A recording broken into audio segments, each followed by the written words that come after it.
Pernah nggak sih kita kepikiran soal iman, takdir, dan gimana semua itu nyambung sama hidup kita sekarang?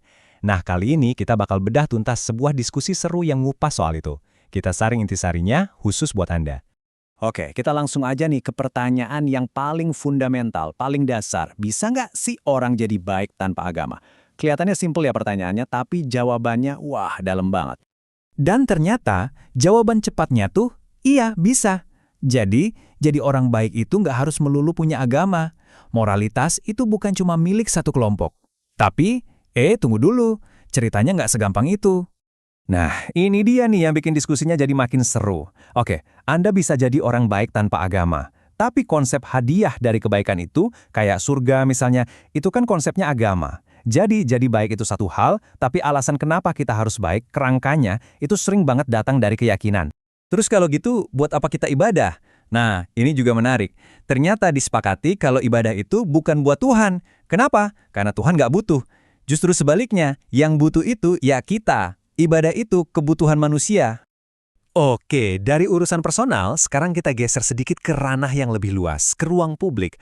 Gimana sih keyakinan ini ngebentuk masyarakat kita? Pertanyaan yang muncul juga sensitif nih. Di Indonesia, jadi bagian dari mayoritas agama itu bikin hidup lebih gampang nggak sih? Dan jawabannya, ternyata kompleks banget, nggak hitam putih.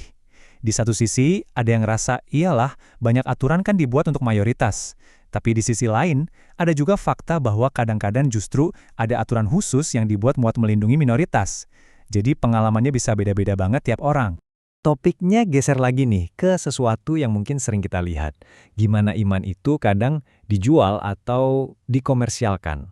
Salah satu contoh paling kena itu soal penggunaan kata insya Allah. Bukan lagi sebagai tanda iman, tapi buat ngeles dari tanggung jawab. Wah, ini dalam banget pembahasannya. Ini nih yang dianggap masalah besar. Jadi seolah-olah kita itu ngumpet di balik nama Tuhan. Pakai kata insya Allah buat jadi tameng. Padahal sebenarnya kita sendiri yang nggak yakin atau nggak mampu. Konsep pasrah yang sakral jadi alat buat menghindar. Oke, dari ruang publik, sekarang kita masuk lebih dalam lagi ke ruang paling pribadi, rumah tangga. Gimana sih tafsir iman ini ngaruh ke hubungan suami istri dan keluarga? Soal peran gender muncul satu sudut pandang yang menarik. Intinya bukan soal siapa lebih tinggi, tapi soal tanggung jawab yang beda. Laki-laki itu wajib cari nafkah, nggak ada pilihan. Sementara perempuan, bekerja itu pilihan, bukan sebuah kewajiban.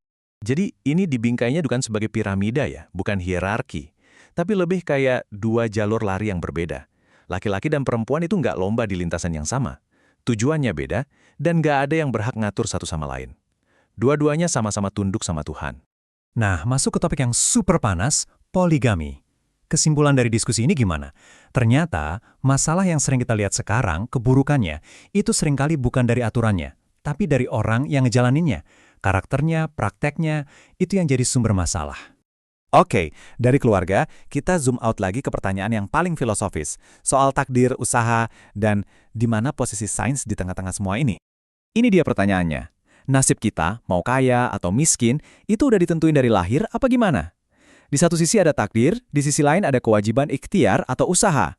Gimana cara mendamaikan dua hal yang kelihatannya tabrakan ini? Dan penjelasannya ini, wah, keren banget. Ternyata ini bukan kontradiksi sama sekali.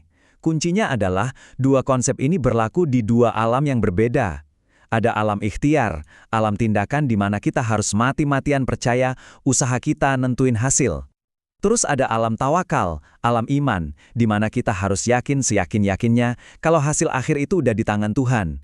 Jangan dicampur aduk. Artinya apa? Justru orang yang paling yakin rezekinya dijamin Tuhan, dialah yang bakal berusaha paling keras. Logikanya gitu. Karena dia percaya usahanya pasti ada hasilnya. Karena Tuhan udah janji. Jadi iman ke takdir itu bukan alasan buat malas-malasan. Malah jadi bahan bakar buat usaha. Ada satu cerita klasik yang pas banget buat ngegambarin konsep tawakal ini. Cerita soal janji temu di Samara. Intinya, semakin keras Anda lari dari takdir, justru lari Anda itu yang anterin anak ke takdir itu sendiri. Dari sini, kita sampai ke teka-teki terakhir. Gimana caranya iman bisa jalan bareng sama sains? Contohnya, dokter ngasih obat terus kita sembuh. Itu kesembuhannya dari Tuhan atau dari sains? Apa jangan-jangan mereka musuhan? Jawabannya ternyata elegan banget. Sains dan agama itu nggak berantem, karena mereka nggak lagi jawab pertanyaan yang sama. Mereka punya job desk yang beda. Sains itu ngejelasin gimana caranya, gimana bahan-bahan dan panas bisa jadi kue. Sementara agama itu ngejelasin kenapa kok kue itu dikasih ke Anda bukan ke orang lain. Jadi, kalau kita sambungin lagi, sains itu adalah ranah ikhtiarnya, usahanya. Kita harus pakai ilmu pengetahuan. Dan agama itu adalah ranah tawakalnya, keyakinan tentang makna di balik semua itu. Bukan musuhan, tapi justru kolaborasi yang sempurna. Dan akhirnya, semua obrolan ini membawa kita pada satu kesimpulan. Iman dan akal itu ngasih kita alatnya, ngasih kita petanya. Tapi perjalanan buat nemuin makna hidup kita, ya, itu adalah perjalanan yang harus kita jalani sendiri-sendiri.